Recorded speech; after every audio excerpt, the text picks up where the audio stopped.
భారతదేశ silicon valley global technology hub కోట్ల రూపాయల టర్నోవర్తో ప్రపంచాన్ని శాసిస్తున్న బెంగళూరు మహానగరం. అమరానంటిన భవనాలు, ప్రపంచ దిగ్గజ కంపెనీలు. కానీ ఆ తలతల్లాడే వెలుగుల వెనుక ఒక చీకటి సామ్రాజ్యం విస్తరిస్తోంది. అదే బెంగళూరు ట్రాఫిక్ నరకం. రోడ్డు మీదకు వస్తే చాలు సమయం కరిగిపోతుంది, జీవితం ఆవిరైపోతుంది. ఉదయం ఆఫీస్కు బయలుదేరిన మనిషి తిరిగి క్షేమంగా ఇంటికి వస్తాడా లేదా అనే భయం. తాజాగా ప్రపంచ ఐటీ దిగ్గజం గూగుల్లో పనిచేసే ఒక ఉన్నత విద్యావంతుడు సాఫ్ట్వేర్ ఉద్యోగి సిస్టమ్ను నిలదీశాడు. సోషల్ మీడియా వేదికగా పాలకుల గుండెల్లో రైళ్లు పరిగెత్తించే ప్రశ్నలు సంధించాడు. మనం కట్టే పన్నులు ఏమైపోతున్నాయి? మనం చెమట రక్తాన్ని ధారబోసి కడుతున్న పన్నుల సొమ్ము ఏ అగాధాల్లోకి వెళ్తోంది? దేశవ్యాప్తంగా సంచలనం సృష్టిస్తున్న ఈ అంశంపై ప్రత్యేక కథనం.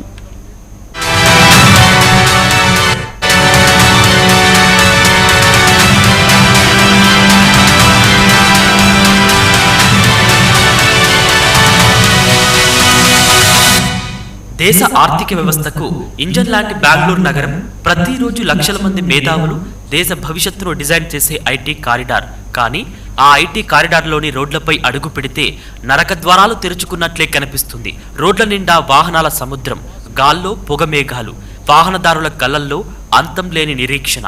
సరిగ్గా ఇదే నరకాన్ని అనుభవించాడు వెంకటేష్ అనే గూగుల్ సాఫ్ట్వేర్ ఉద్యోగి. ప్రతిరోజు ఉదయం ఎంతో ఉత్సాహంగా ఆఫీస్కు బయలుదేరే ఆ యువకుడు ఒకరోజు ఊహించని ట్రాఫిక్ చక్రవ్యూహంలో చిక్కుకున్నాడు.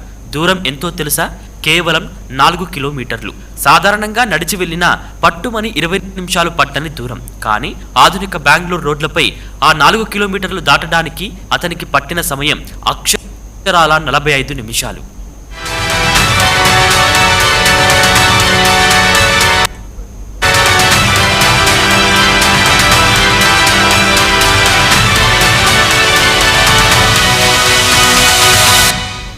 నేను మా ఆఫీస్కు చాలా దగ్గరలోని 4 కిలోమీటర్ల దూరంలో ఉంటాను.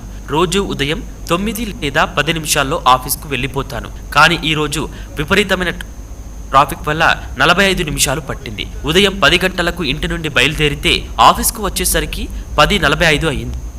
భాయ్, అసలు మనం కట్టే ట్యాక్స్ డబ్బులన్నీ ఎక్కడికి వెళ్తున్నాయి? కొన్ని నెలల్లో నేను నా జీతం కంటే ఎక్కువ ట్యాక్స్ కట్టాను. 4 లక్షల మంది ఇంతే ట్యాక్స్ కడుతున్నారు. అయినా సరే రోజు ఇలాంటి ట్రాఫిక్లో ఇరుక్కుపోవడం చాలా బాధగా, కోపంగా ఉంది అంటూ ఆవేదన వ్యక్తం చేస్తూ ఇన్స్టాలో చేసిన పోస్ట్ వైరల్ అవుతుంది.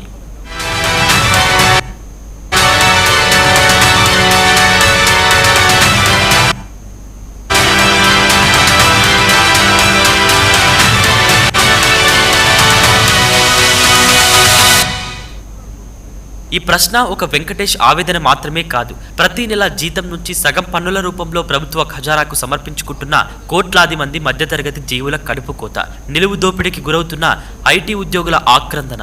ఎక్కువ పన్నులు కట్టి రోడ్డుపై నత్తనడక ప్రయాణాన్ని అనుభవిస్తున్నాం అంటూ వెంకటేష్ పెట్టిన క్యాప్షన్ ఇప్పుడు పాలకుల నిలకడలేని వ్యవస్థకు చెంపపెట్టులా మారింది.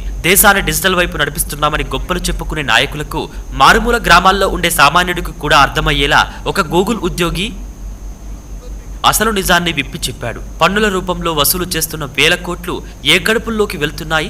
ఐటీ కంపెనీల నుంచి వచ్చే ఆదాయాన్ని అనుభవిస్తున్న ప్రభుత్వం కనీసం నడవడానికి రోడ్లు ఎందుకు వేయలేకపోతుంది?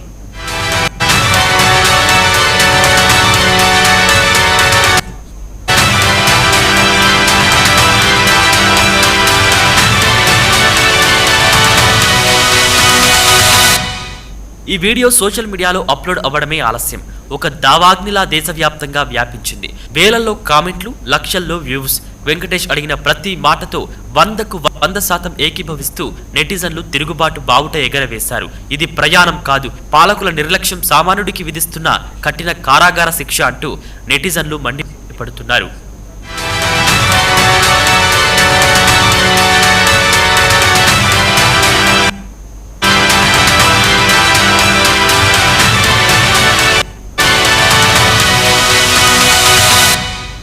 ఇది కేవలం ఒకరోజు సమస్య కాదు. బెంగళూరులో ప్రతి ఒక్కరూ రోజు చూసే నరకం అంటూ ఒక యూజర్ వాపోయాడు. మరో యూజర్ అయితే ప్రజలు అంతంత ట్యాక్సులు కడుతున్నా రోడ్లు, సదుపాయాలు మాత్రం దారుణంగా ఉన్నాయి. అతని కోపంలో ఎలాంటి తప్పు లేదు అంటూ వ్యవస్థపై ధ్వజమెత్తాడు. చివరికి ఐటీ నిపుణులు సైతం ప్రభుత్వాల ప్లానింగ్ను తప్పుబడుతున్నారు. కేవలం ఫ్లైఓవర్లు, కాంక్రీట్ జంగిళ్లతో ఆర్భాటాలు చేస్తే సరిపోదని, ప్రజలకు ఇబ్బంది లేకుండా ట్రాఫిక్ ను కంట్రోల్ చేసే పక్కా ప్లానింగ్ లేకపోతే ఈ నగరాలు శ్మశానాలుగా మారుతాయని హెచ్చరిస్తున్నారు. అందుకే ఈ నరకం భరించలేక మమ్మల్ని మళ్లీ సొంత ఊళ్లకు పంపించేయండి, మాకు వర్క్ ఫ్రం హోం ఆప్షన్ ఇచ్చేయండి అంటూ ఉద్యోగులు గొంతెత్తుతున్నారు.